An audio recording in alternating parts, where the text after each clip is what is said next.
Bakit importanteng tumatawa? Number one, scientific muna tayo. Pag tumatawa o nagiging masaya tayo, our own body, sarili nating katawan, produces happy hormones which is called endorphins. And endorphins, for your information, is a natural pain reliever. So pag masaya ang katawan mo, masaya ka, masaya utak mo, masaya ka, naggagawa ang katawan mo ng endorphins. Unti-unti nawawala yung pain. Kaya pag may masakit sa inyo, huwag kayong manonood ng drama. Naapektuhan kayo mentally and emotionally. Hindi nyo napansin, nanonood kayo ng drama, alam nyo ng artista yung gumaganap, nagagalit pa kayo sa kontrabida.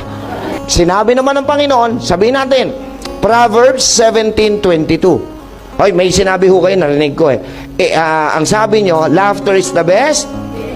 Sabi ng tao yon. Ang sabi ng Diyos, Proverbs 17.